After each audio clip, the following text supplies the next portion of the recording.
Hello and a very warm welcome to New Age Parenting. This series has been specially designed for all the parents, but what is more surprising is we are getting great response from the youngsters, from the students, from the kids, and they want different subjects to be highlighted in this series. So today we have a subject which has been there, which is there in all the news channels, which is there in all the people's mind, and that is sexual abuse amongst youngsters. What exactly is happening in schools, at homes, and actually more than that, there is a lot of confusion about it, that whether I'm being sexually abused or not. A lot of kids are talking about it. So what is the reality? Is our society going so down that at every step there has to be fear or discontentment? We have to be always on our toes to live? These are the few questions which we need to know.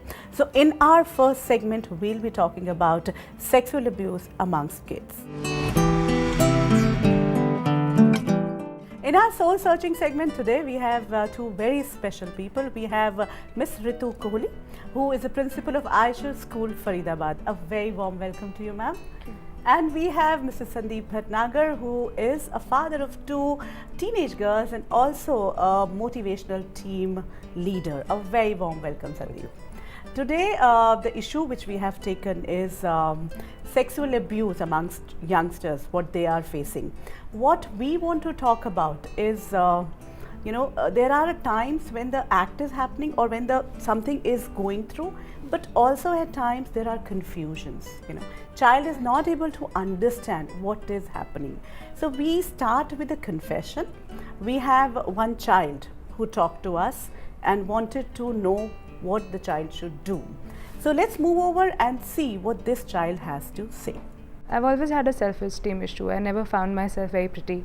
And last year I started swimming and I had a really lovely coach and everything changed. He was really nice to me. For the first time in my life I was really confident. But then what happened that, while teaching me, he would sometimes touch my shoulder, straighten my knees, and now I started feeling a little uncomfortable about it. Especially after this workshop which we had in school where they talked about good touch, bad touch. I really don't know whether this is good touch or bad touch, whether he's doing this intentionally or not. It's just that I don't know whom should I talk to about, because I know if I talk to my parents, they'll really bash at him and maybe he'll get thrown out of school. Should I talk to my principal? I don't know whether it is actually an abuse which is happening or am I overthinking things. I'm really confused. Rituji, we start with you. We just heard what the child is going through. The coach in whom you have so much faith, and now the confusion. What should she do? What are her options? See, one thing is that how long has been that association with the coach, right? Now with the coach, you see, there are moments where, that kind of a physical, kind of touch is quite possible. Was it accidental, incidental, or is it a routine that is happening all the time? And if it was happening, then I think there is something that has to be seen from a very different angle. She has to complain, she has to, handle it in a different way. Maybe the school authorities need to play a part. But if it is just that, the child has been with the same coach for a number of years and today suddenly she feels that, he's touched her at a wrong place, then it could be a pure accident, you see. So then I think she could let go, she could keep a watch, she could become more alert. What do you think, her dilemma, which side to go? Because she is uncomfortable, that is visible. Well, she should just first of all analyze right information, reality. That's very important. If information, reality is true with her, what she feels, that's what she should speak out. And probably if abuse has been by a male teacher, then probably a father and a daughter talk would be a very helpful one on the first step. And thereafter things can be sorted out in reality manner and what is happening. These kind of issues come to you or to your teachers. What are your reactions and how do people handle it? I think first of all we cannot shun it away in the Yeah. first place, condemning the whole thing ki nahi ye hua hi nahi. That is one thing I think which should not happen in any school. Let's listen to the whole story of the child, and then perhaps I think there is sufficient I think evidence in the whole thing where we could say that it's just an incident. Can it be overlooked, or is it something that becomes a future threat for us? And if it is so, say if this kind of a behavior is supported by other children also around, and if we are doing it in a very subtle, unthreatening way, I think we will get to know, and then we have to take an action against the teacher or something, or in a way that it doesn't come back as a harm to the child. Because usually it's the mother who interacts more with the teenage girl, usually about these things. But you just said she should have more interaction with the father about it. How should she open up? That who should take the initiative? Do you think it should be the father who should be able to gauge the uncomfortableness? Or because at times daughters are not that open with the father at least. Well, actually, the society is meant for all these. Is encircled with all these things, and children don't really have the right resources to deal with it. So it's got to be the initiative of the parents to have information interaction as to on daily basis, or at least on I will say a daily basis. Whatever is happening, the child should be throwing in information all the time. So therefore, it is for the parent, either parent it could be, to analyze what is happening really and really judge in a very, very unbiased manner. Sandeep is right that they should talk to the parents, they should talk to the teachers, but do we in our schools or in our families build that atmosphere?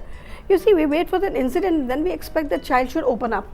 No, the child should, these things should be talked in a routine manner, and that kind of atmosphere should be built both in the school and at home, where the child feels comfortable that, okay, ye sari baatein hoti hain, so today this thing happened with me too.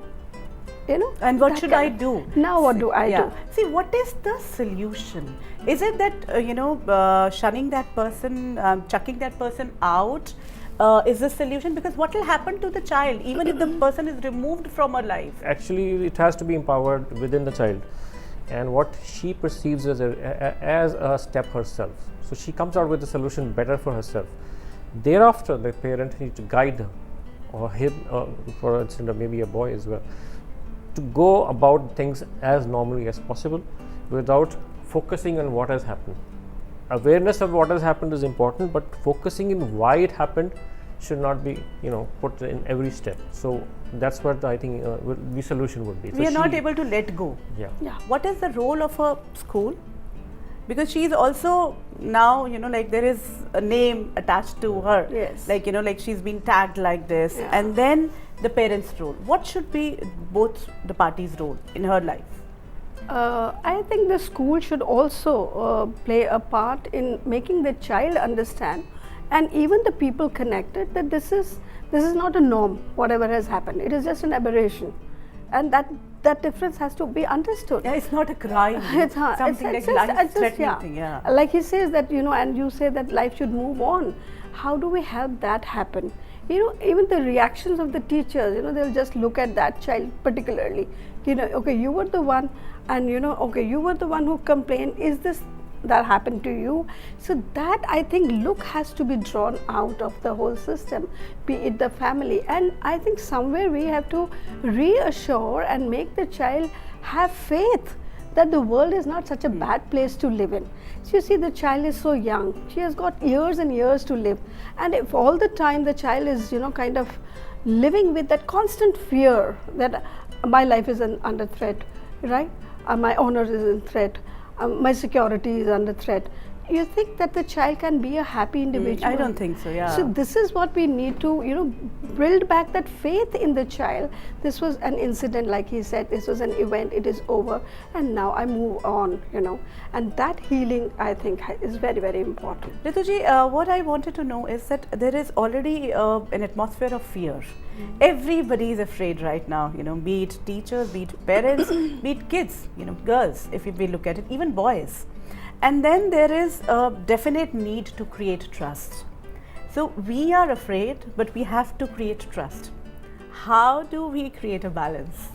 See, I think we have to talk about good things, and it is not a bad world. I think by and large people are nice, Yeah. but then we never talk about that. That is just taken for granted, and it is the bad things, like in press, you know, people say these are the juicy news, and you know, something, this is what gets us TRP. Now these things have to stop. Now once it comes there in the press and in the headlines and on the front covers of the newspaper, this becomes the talk of the family, this becomes the talk of the school. I'll just share a small incident where the child slipped on the floor and the sweeper tried to, you know, help the child. Now there were 10 people saying he had the opportunity to touch the child, and there was not a single soul who said he saved the child from falling and getting hurt.